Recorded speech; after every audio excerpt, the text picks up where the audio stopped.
Shalom Lekulam, Shalom Lekulam. Ahora vamos a hacer una transmisión interactiva. Estamos transmitiendo porque vamos a dar la tercera parte y vamos a hablar de la herencia en esta serie de temas que tenemos sobre la venida del Mesías. Todavía hay mucho que agotar sobre este tema, muchos eventos proféticos que tenemos que aclarar, pero estamos dando un saneamiento en cuanto a las mentalidades que hemos heredado, tanto de Occidente, la parte occidental y el cristianismo, como también de la parte del judaísmo contemporáneo. Entonces queríamos dar detalles de la herencia que nos despejarán también de cómo el Mesías viene a reinar, qué posición, qué sitio viene a reinar. Hay una posición occidental, aplicándole la mentalidad occidental, que dice que el Mesías reinará en los cielos y que se van al cielo. Muchos han respaldado esto en una mentalidad occidental con Zacarías 14, que dice que donde quiera que yo esté, vosotros también estarán. Dice que me voy yo y os tomaré a mí mismo, para donde yo esté, vosotros también estarán. Vosotros también estéis, dice la Reina Valera. Y esto es en gran parte el pensamiento occidental cristiano. Otra parte, en otra vertiente, el judaísmo contemporáneo cree que el Mesías viene por primera vez y que el Mesías es menor que Moshe. Muchos lo afirman de esa manera, que tiene una cabot menor que Moshe. Todos ellos tienen como pensamiento, como línea, la gran mayoría, de que Moshe fue el mayor de los profetas. Sin embargo, el mismo Moshe dijo: viene uno como yo entre tus hermanos, a este oí. El que no oyere sus palabras será apartado, se le hará la sentencia de caret del pueblo. Y muchos creen que el Mesías no tiene la calidad como la tuvo Moshe en el mundo del judaísmo contemporáneo. Y por eso ellos creen que el Mashiach viene como una persona que va a nacer descendencia de David y que va a tener una vida política en el sentido de que va a levantarse en un momento específico, pero que no viene en las nubes de los cielos. O sea, estas son las dos vertientes. No viene en las nubes de los cielos, no viene con poder, no viene con manifestaciones, sino que viene como un descendiente de David que viene y que va a ser reconocido por ellos. Entonces, al ser una primera aparición, los dos, tanto el cristianismo, que cree que tenemos otra edad, otro destino o otro sitio donde nos va a llevar el Mesías, y tanto el judaísmo ortodoxo, pueden ser engañados. Entonces aquí en esta presentación vamos a dar unos cuantos detalles dentro de lo posible, lo más que se pueda, de aclaración según las Escrituras.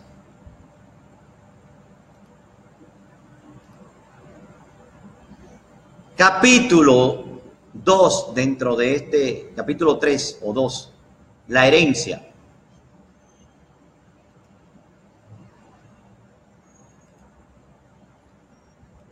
Las Escrituras nos dicen a dónde vamos y cuál será nuestro destino. Nuestro destino final, y si somos de Yahushua. Una pregunta: ¿el cielo o la tierra? Muchos se asombran cuando hago esta pregunta. Las escrituras nos dicen en Gálatas 3:29, si vosotros sois de Yahushua, ciertamente el linaje de Abraham sois y herederos según la promesa. Romanos 4:13 dice, Elohim prometió a Abraham y a todas sus descendientes que recibirán el mundo como herencia. Pero esta promesa no estaba ligada al cumplimiento de la Torá, sino a la justicia que se basa en la emuná, en la fe en Yahweh. La promesa a Abraham y a su descendencia de que sería heredero del mundo. ¿Cuándo se le dijo a Abraham y a su descendencia que sería herederos del mundo? Yahweh prometió a Abraham, Génesis, Bereshit 13:15. Porque toda la tierra que ves la daré a ti y a tu descendencia para siempre. En Bereshit 13:17 nos dice, y en Bereshit 15:18 también nos dice eso. Yahweh prometió a Isaac, la tierra, dice Bereshit 26:4, multiplicaré tu descendencia como las estrellas de los Shamaim y daré tu descendencia a todas estas tierras y todas las naciones de la tierra serán benditas en tu simiente.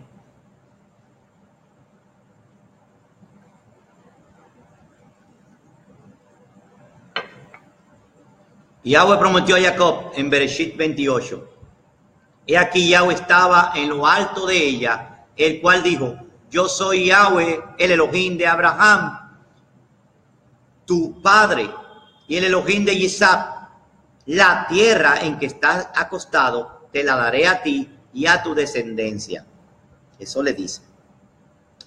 En Hebreos, en la carta de los Hebreos 11:9, dice, por la emuná, por la fe, habitó como extranjero en la tierra prometida, como en tierra ajena, morando en tiendas con Isaac y Jacob, coheredos de las mismas promesas. Hebreo 11:39 dice, y a todo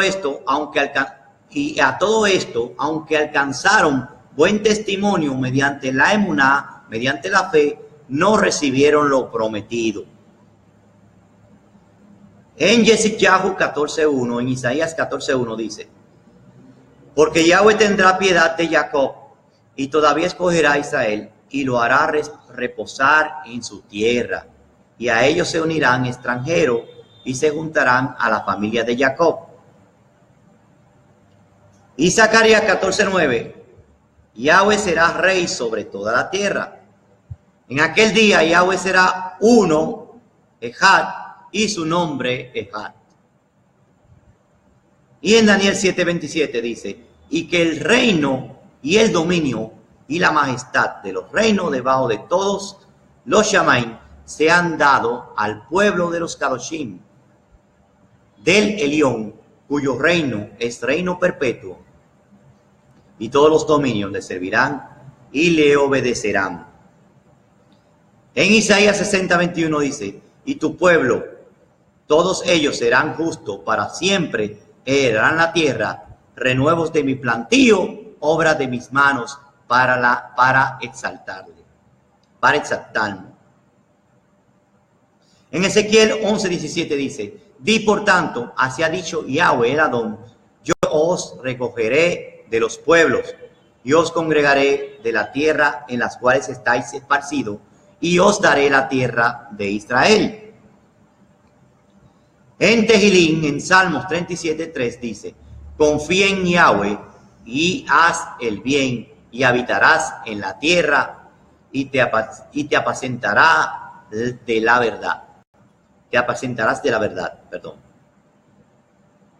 En Tehilín 37:9, Salmo 37:9, porque los malignos serán destruidos, pero los que esperan en Yahweh, ellos heredarán la tierra. En Tejilín 37:11 dice, pero los mansos heredarán la tierra y se reclamarán con abundancia de shalom. Se recrearán, perdón, con abundancia de shalom. En Salmos 37:22 dice, porque los benditos de él heredarán la tierra y los malditos de él serán destruidos. En Salmos 37:29 dice, los justos heredarán la tierra. En Salmos 37:34 dice, él espera en Yahweh y guarda su camino, y él te exaltará para heredar la tierra. En Amós 9:15 dice, pues los plantaré sobre su tierra, y muchas más serán arrancados de su tierra, y nunca más serán arrancados de su tierra, que yo le di, ha dicho Yahweh, el Elohim tuyo. Examinemos el pasuk 1 de Primera de Tesalonicenses 4:17, donde muchos del pensamiento occidental dice que seremos arrebatados para habitar en el cielo. Primera de Tesalonicenses 4:17 es uno de los textos que toman para decir que nos vamos para el cielo. Dice, después los que estemos vivos seremos llevados junto con ellos en las nubes para encontrarnos con el Adón en el aire. Y así estaremos con el Adón para siempre. Yo explicaba en la otra parte, en la parte 2 de este tema, que estaremos con el Adón para siempre, pero no en el aire para siempre. Esta es una confusión tremenda que hay. Estaremos en el aire, lo que conocemos las fiestas, que esto está incluido en este tema, en las citas que hablan del regreso del Mesías, saben que el Mesías nos recogerá y estaremos en el aire por 10 días, desde la final trompeta hasta la gran trompeta. Pero no es que estaremos siempre en el aire, pero sí estaremos siempre con el Adón. Vamos a ver también en otra comparación. Aquí nos dice que no va a llevar, aquí no nos dice que nos va a llevar a los cielos. Quiero que tengan claro eso. Aquí en Primera Tesalonicenses nos dice que nos va a llevar al cielo. ¿Dónde es que nos vamos a encontrar? ¿Y a dónde nos va a llevar? Analizando el contexto de la mentalidad hebrea en el pasuk 1, en el pasuk de Primera Tesalonicenses 4:17. Os recogerá de los pueblos, dice Ezequiel 11:17. Nos juntaremos en el aire y seremos llevados juntamente en las nubes, Primera Tesalonicenses 4:17. Y los plantaré sobre su tierra y nunca más serán arrancados de su tierra, aunque yo les di, ha dicho Yahweh, Elohim tuyo, Amós 9:15. Mira cómo junté esos textos y cuadró en detalles. Y así estaremos con el Adón para siempre. Primera de Tesalonicenses 4:17. ¿Qué es lo que hay que define mucho este texto? Estaremos siempre con el Adón, pero no estaremos en el aire siempre. Para que no pongamos a contradecir las Escrituras. Seremos reyes y sacerdotes, Coanim y Melahim, y reinaremos sobre la tierra, dice Revelaciones 5:10. Revelaciones 5:10 dice, y nos ha hecho para nuestro Elohim reyes y Coanim, y reinaremos sobre la tierra. También dice Revelaciones 20:6 y Revelaciones 11:15. Dice, el séptimo mala tocó el shofar y hubo grandes voces en los Shamaim que decían, los reinos del mundo han venido a ser de nuestro Adón y de su Mashiach, y él reinará por los siglos de los siglos. En Ezequiel 28:25 dice, Yahweh Elohim dice, una vez yo haya escogido la casa de Israel de los pueblos de donde han sido dispersos, una vez haya mostrado que yo soy Kadosh en ellos, mientras los goín miran, entonces ellos habitarán su propia tierra, la cual le di a mi siervo Jacob. El mismo Mesías dijo en Mateo 5:5, felices los mansos, porque ellos recibirán la tierra por heredad. Y usted sabe que la palabra tierra es una expresión de haaretz, principalmente lo que reciben el reino en haaretz, la tierra de Israel, que es la tierra prometida donde Yahushua dice que sus ojos no se quitan de esa tierra, que él vela por ella de día y de noche. Otra razón por la cual no podemos estar en los Shamaim, en los cielos, es porque ninguno de nosotros fue hecho para estar en los Shamaim, puesto que los Shamaim es un lugar de Yahweh solamente. ¿Dónde está esto escrito? En Tehillim 11:15 al 16. Dice, los Shamaim, los cielos, son los Shamaim, los cielos de Yahweh. Y ha dado la tierra a los hijos de los hombres.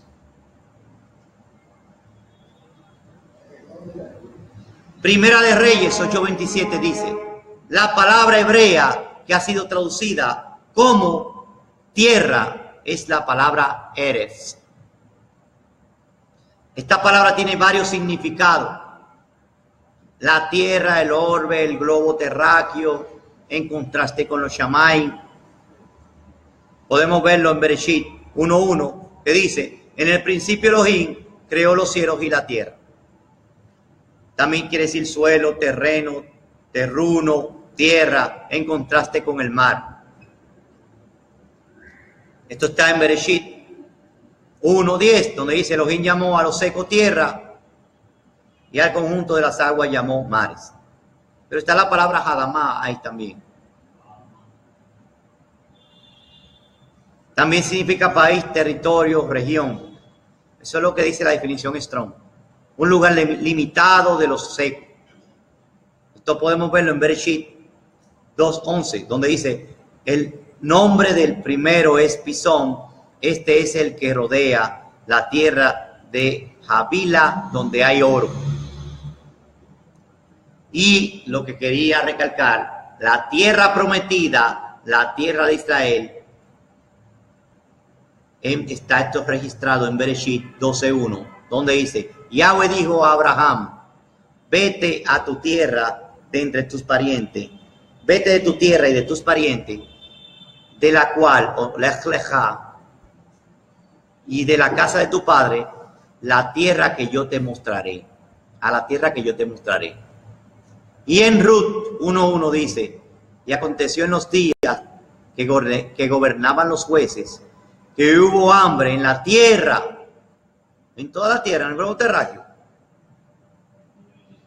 Hubo hambre en la tierra, y un varón de Betlehem, de Yahudá, fue a peregrinar en los campos de Moab. Él, su esposa y sus 2 hijos. Y en Matityahu 5:5 dice, felices, Asre, contentos. Asre, Haish, feliz el hombre. Asre, felices los humildes, pues ellos heredarán la tierra. ¿Quiénes son los que van a heredar la tierra?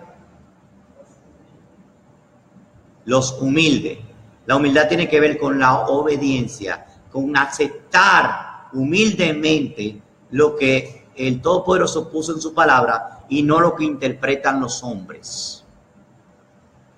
Claro que van a haber personas con el Ruach del Mashiach que van a decir lo que dice la Escritura.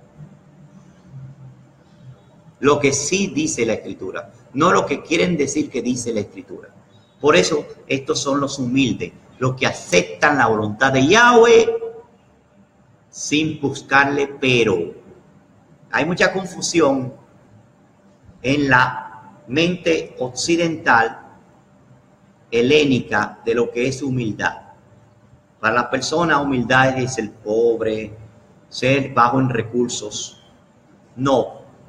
En la mentalidad hebrea, humilde, el que acepta una enseñanza para su bienestar. En este caso, el que acepta la palabra tal cual, como él la dijo, sin buscarle una explicación o un pero a cualquier u otro misbot para no obedecerlo. Hechos 11, 28 y 29 dice, levantándose unos de ellos, llamado Agabo, daba a entender por el Ruach que ciertamente había una gran hambre en toda la tierra, Haaretz. Esto ocurrió durante el reinado de Claudio. Entonces los discípulos, los Shaliahim, los Talmidim, cada uno conforme a lo que tenía, determinaron enviar ayuda a los Ajim que habitaban en Judea. Tierra, Eres, viene de la palabra razón, que significa deseo o voluntad. Bendito sea el nombre de Yahweh. Vamos a comentar, ahora que estamos transmitiendo, para los que están ahí, algunas preguntas e inquietudes sobre la venida del Mesías. Está en esta enseñanza, muchos que tienen alguna inquietud. Quiero que vengan y me digan la primera inquietud sobre esta enseñanza de la venida del Mesías. ¿Cuál es la primera pregunta? ¿No tienen pregunta? Parece que le quedó absolutamente claro, pero quiero que los de la web me hablen de las preguntas con relación a esto de la segunda venida del Mashiach. ¿Qué interpretan sobre esto? Dígame una pregunta. La pregunta muy interesante era acerca del por qué aquí en Occidente se entiende que cuando venga la venida del Mesías, o sea, la segunda venida. Venga para que se pueda oír en el micrófono. O sea, la pregunta mía era la siguiente, que por qué las personas cuando hablan referente a la segunda venida del Mesías, ¿por qué hacen referencia de que los que se queden y Un poco alto, que no se oye. Okay. Es que este escenario aquí. Ok, bueno, decía que referente a la segunda venida del Mesías, ¿por qué aquí en Occidente se entiende que los que no se vayan irán al infierno? Ya eso tiene otro tema ya. Ese es el pago que van a tener. Ese es el pago, según lo que nos han enseñado. Bueno, ya este otro tema, lo del infierno y esa clase de cosas. Este es el pago de los justos y de los injustos. Con relación a ese tema, voy a tener que abrir una transmisión especial, porque esto tiene que ver con hay que dar claridad que lo que creía el Medio Oriente, la mentalidad de Oriente, la mentalidad hebrea también, que es la misma de Oriente, con relación a esto, con relación a lo que era el juicio divino y todo esto. Eso se ha hablado en otras transmisiones, en otras parashot. Pero para dar un adelanto, el infierno es una creación del 1606. La primera vez que se oyó de esa palabra fue por Dante Alighieri en su obra La Divina Comedia. El mundo religioso, Roma, con su apogeo, tomó esa palabra y en las traducciones se introdujo para la palabra, para 4 palabras, términos hebreos y griegos. El primer término es Sheol, que realmente significa fosa o sepulcro o tumba. También el término de la Septuaginta, que se utilizó en la Septuaginta, que es Hades, el cual en la mentalidad helénica, Hades era un dios, una deidad, la deidad del inframundo. Pero en la Septuaginta no se tomó como la deidad, se tomó ni pensando en el inframundo, se tomó para paralelizar la palabra hebrea fosa, hoyo o tumba, que es Sheol. También está la palabra el valle de Hinnom o Gehenna en el texto arameo, o Gan-Hinnom, que es el valle de Hinnom, donde en el tiempo de Isaías había apostasía del pueblo, había pecado del pueblo, estaban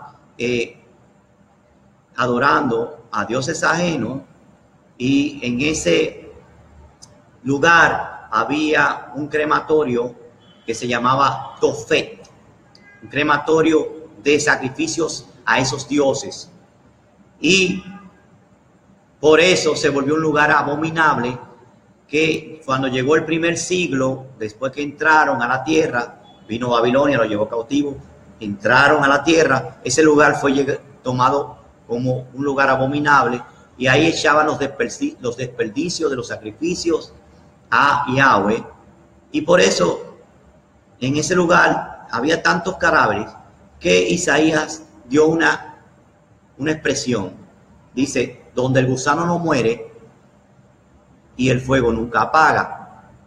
De ahí, en la mentalidad helénica, creen que es el lugar donde el alma, que para el mundo helénico es un espectro, nunca muere, y que un gusano místico nunca muere y el fuego nunca se apaga. No, Jesse Yafo lo que quiso decir es que como había cuerpo pudriéndose y siempre se le prendía fuego, siempre había gusano y siempre había fuego.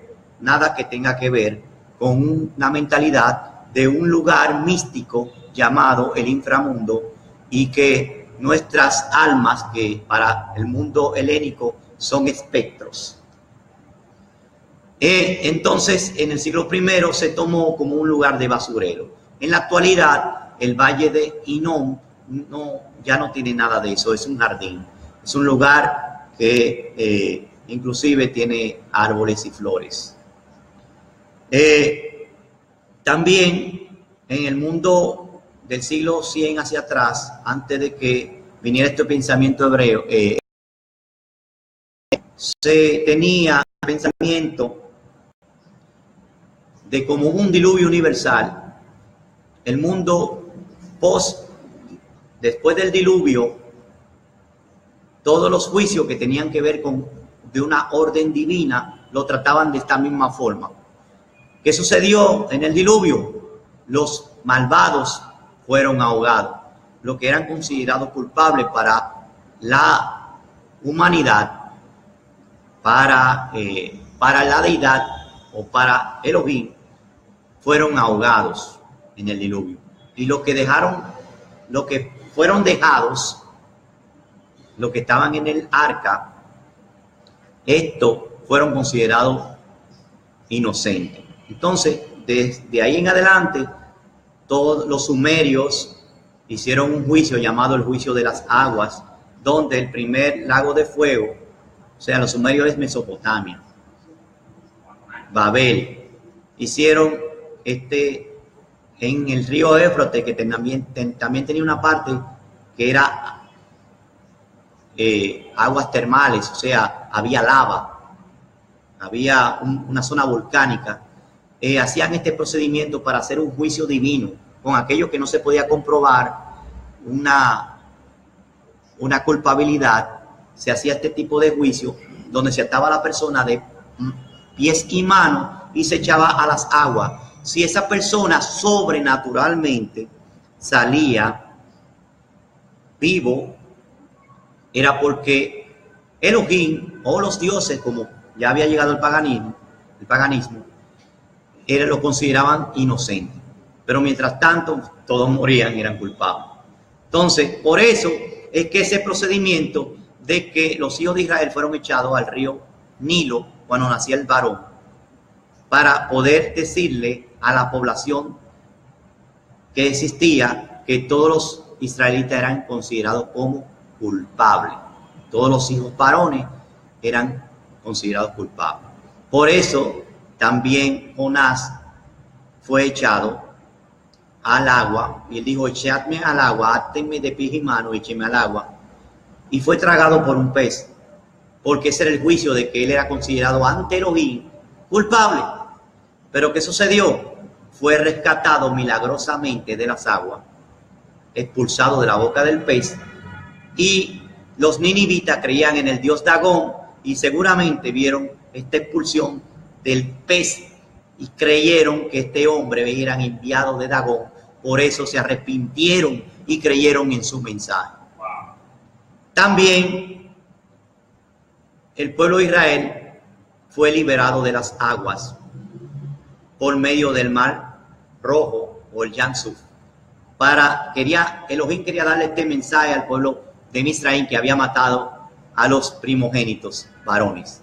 Quería decir: mi pueblo es inocente, milagrosamente lo saqué del juicio de las aguas, llamado también el lago de fuego, en el código de Hammurabi, el primer código escrito que dice la historia que existió, creado por el rey Hammurabi, donde relata esto del lago de fuego o el juicio de las aguas.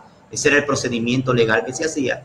Entonces, por eso el pueblo de Israel fue considerado para Elohim inocente, y el que murió abrazado en las aguas fue el pueblo egipcio y fue considerado culpable.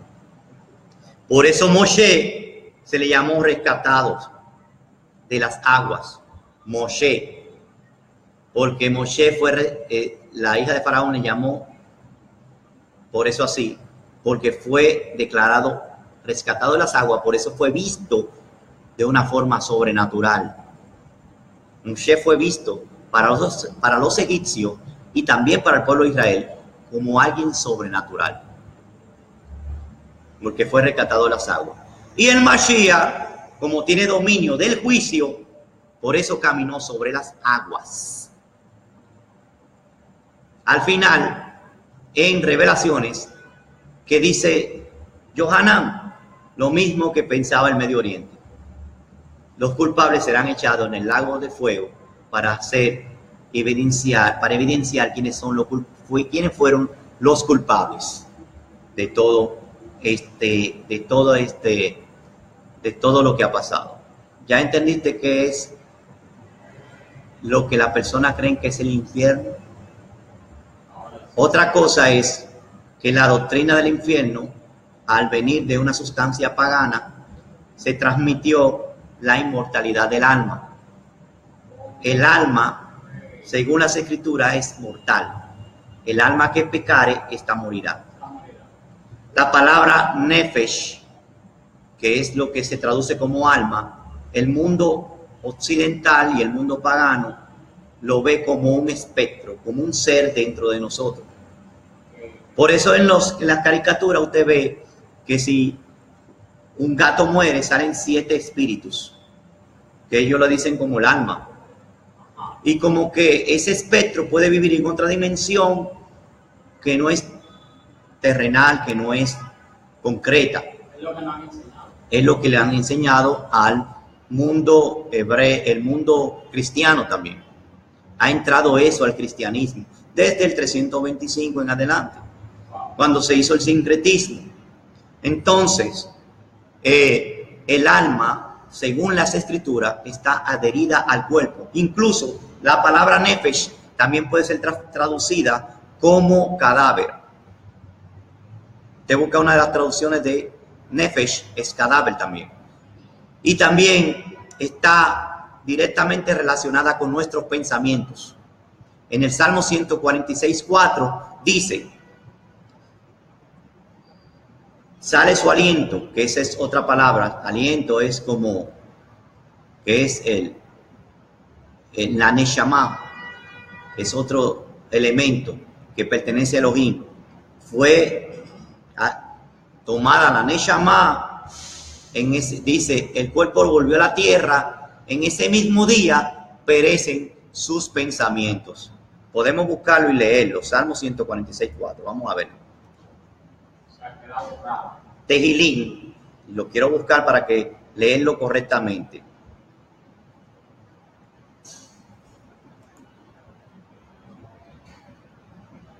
Tehilín 146:4. O sea, no tenemos memoria. El pensamiento es el alma. Ahí es que se hace el juicio, ahí es que usted qué hace. Por eso es que el alma es juzgada.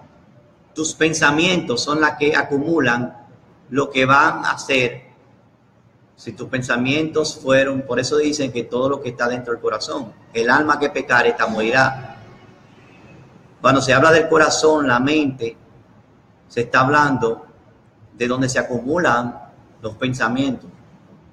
El Salmo 146:4 dice: sale su aliento, vuelve al polvo, en ese mismo día perecen sus planes, perecen sus pensamientos. Entonces nos está diciendo en forma clara, como dice Proverbio, los muertos nada saben, no hay memoria, no hay entendimiento cuando la persona está muerta, y eso lo dice la Escritura. Entonces, ¿qué sucederá? Seremos resucitados. Y como se quedaron los pensamientos, si fueron para redención, así se resucitarán en la primera venida.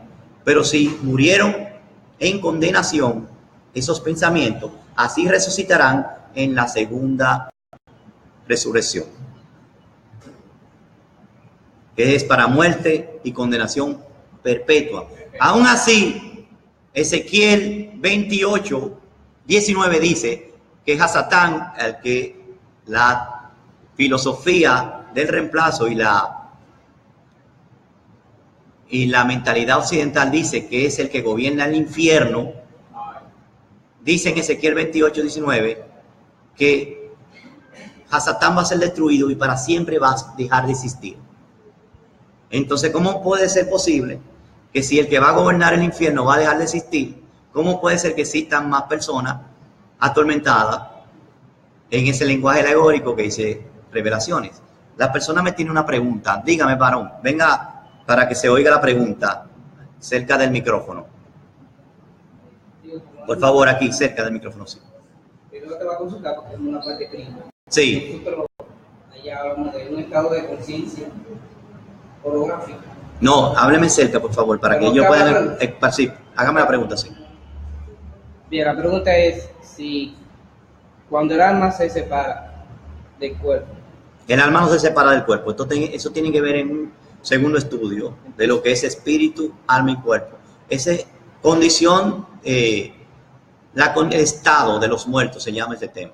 ¿Es un estado de conciencia abierto o...? No, esto ha venido del paganismo. El alma no se separa del cuerpo.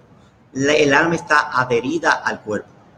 Yo eso quiero que tenga en mente. Lo que se separa del cuerpo es la Neshama. Y la Neshama no tiene memoria ni conciencia. Okay. Es el aliento que le pertenece al Todopoderoso. Por eso se llama Neshama, una palabra diferente a la palabra Nefesh. En los místicos dicen que Neshama es un tipo de alma. No, esto también está contradictorio a las escrituras, de que hay 7 estados del alma. Eso no tiene, eso tampoco, eso no está en la escritura. La Neshama y la Nefesh son 2 cosas diferentes. La Neshama es una parte de Elohim que nos presta y nosotros tenemos que saberla guardar, saberla administrar, saberla manejar. Por eso que dice que este es el Mishkan del Ruach HaKodesh, porque tiene una parte de Elohim llamada la Neshama, que es el aliento de vida, que es la energía vital del hombre. Una fuente divina. Sí, exactamente, una fuente divina. Yeah. Pero la Nefesh, el alma, son los pensamientos. Puede ser llamado también la masa encefálica. Por eso es que esa palabra también es traducida como cadáver. ¿Y estado de conciencia? Y por eso que dice también el alma que pecare, esta morirá. El cadáver, el cuerpo que pecare, morirá. Entonces, la unión de Neshama más cuerpo hace la condición llamada Nefesh o memoria. Se prende se prende el microprocesador ahí. Una esencia divina. Si viene la electricidad a la parte física de la computadora, del ordenador, entonces se prende el microprocesador y comienza a computar y a almacenar. Diga, varón, venga aquí para que se pueda escuchar. Shalom. Aunque se ha presentado pruebas irrefutables sobre cuál es la herencia, es bueno que sepamos, y ahí se basa mi pregunta, ¿de dónde el cristianismo saca entonces la doctrina del rapto secreto y de la herencia de los cielos? Se ha explicado eso. Es abundar, mi querido. Es abundar. El rapto secreto realmente, para poder decir un detalle que no se dijo, el rapto secreto lo originó Roma. O sea, salió de una persona de Roma llamado Juan Lacunza. Ese escritor escribió una obra llamada El regreso de Jesucristo en gran poder y gloria. En majestad y gloria, dice. En gloria y majestad, perdón. Sí, aquí hay personas que han leído ese libro. Entonces después vino la doctrina de Darwin, el darwinismo, no Darwin, sino Darwin, que es el creador del dispensacionalismo. Y entonces vino esa teoría en Occidente. Eso fue después del protestantismo. Después del protestantismo, sí, varón. Yo veo muchos tutoriales de Michael Ford y hablo de eso. Perfecto. Eso El dispensacionalismo es que dice que hay 3 dispensaciones. La dispensación del Padre, la dispensación del Hijo y la dispensación del Espíritu Santo. De ahí dicen que estamos en la última dispensación, que tiene que ver con del Ruach HaKodesh. Y esto tiene que ver también con la doctrina de la Trinidad, que ya hemos dicho antes, que es una asimilación de lo que se hizo en el 325 con concilio de Nicea. Recuérdense, en el concilio de Nicea no participó ni un judío. Todo fue mentalidad occidental, percepción occidental de las escrituras. Entonces también introdujeron unos textos como Mateo 28:19 con la fórmula bautismal y 1 Juan 5:7, que fue corregida en la misma Reina Valera posteriores, sus revisiones. Pero Mateo 28:19, muchas personas le creyeron, pero el que estudia muy bien la escritura, aunque sea en la Reina Valera, se va a dar cuenta que en Hechos de los Apóstoles nadie bautizó en esa fórmula. Quiere decir que fue algo añadido. Y de ahí vino también esa mentalidad del dispensacionalismo. Después vino Margaret McDowell en Norteamérica creando lo que se llama el rapto secreto. También otra que promovió ese tema. Y entonces, ¿qué decían? Esto es concepción occidental, de que el Mesías vendría en la doctrina del dispensacionalismo y también en la doctrina del reemplazo, porque allá ya estaba el reemplazo en pie, de que un pueblo llamado la iglesia, aparte de Israel, iba a ser arrebatado en secreto. Iba a desaparecer sus cuerpos en un momento, y entonces comenzaba 7 años con el pueblo de Israel en la tierra, mientras ellos iban a reinar 7 años con el Mesías, sin que nadie se diera cuenta que eso sucedió. Solamente se iban a dar cuenta cuando vieran que no aparecían esa gente. Entonces, que después de los 7 años vendría a reinar con ellos como príncipes y reyes, y con Israel. O sea, iban a tener más importancia que Israel, que su pueblo. Pero, según lo que hemos dicho en estos anteriores temas que hemos dado, el Mesías solamente viene una y única vez en su segundo regreso. Y es después de la tribulación de aquellos días, como dice Mateo 24:29, después de la tribulación o del Sarak, que así se llama en la mentalidad hebrea, que es la aflicción, pero solamente pertenece al pueblo. Recuérdense que un bombardeo doctrinal de pensamiento, según Mashiach comparó como en los días de Noé, quiere decir que todo el mundo va a estar enfrascado en su secularidad, en su cotidianidad. El mundo va a estar en los finales y nadie se va a dar cuenta que está en los finales. Tenemos que tener esa mentalidad. Entonces, dice que después del Zarat de aquellos días, el sol se oscurecerá, la luna no dará su resplandor, las estrellas caerán de los Shamaim, y la grande potencia de los Shamaim serán conmovidas. Entonces verán la señal del Ben Adam venir en las nubes de los cielos con gran poder y gran cabot, y mandarán a sus malachim con voz de chofar, con sonido de chofar, para juntar a sus escogidos de un extremo del cielo hacia el otro. De un extremo de los cielos hacia el otro. Pero según viendo los profetas, vemos que este recogimiento que él va a hacer no puede estar contradictorio con los profetas. Es el recogimiento de los esparcidos de Israel, de los peces, del Yam, del mar. Recuérdense que los peces, según Jeremías 16:16, son el pueblo de Israel, la casa de Israel que fue esparcida entre las naciones. Por eso los judíos tienen un mandamiento que dice, y los israelitas, que no se pesque, que el único animal que pueden comer del agua son los peces con aletas y escamas. Y precisamente esos pescadores fue que el Mesías fue a buscar, que pescaban peces con aletas y escamas, y le dijo, venid conmigo y os haré pescadores de hombres. En Jeremías 16:16 está la referencia que dice, cuando se está recogiendo las casas de Israel, que dice, yo les envío pescadores y los pescarán.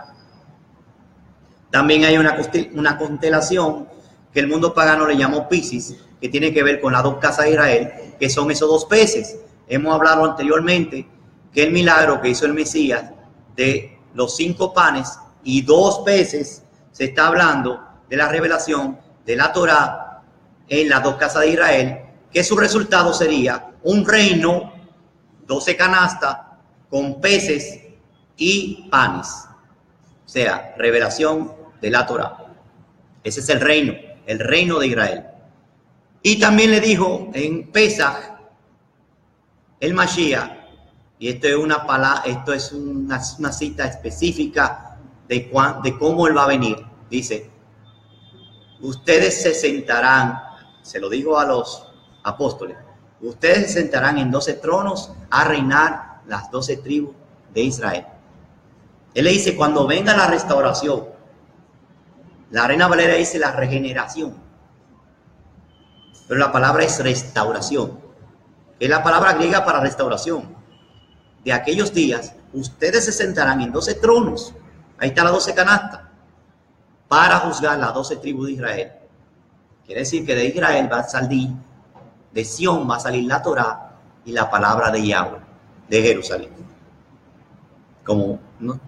Es que no está divorciada la escritura. Hay otra pregunta para continuar. Lo dejaremos en la cuarta entrega. Venga cerca, varón.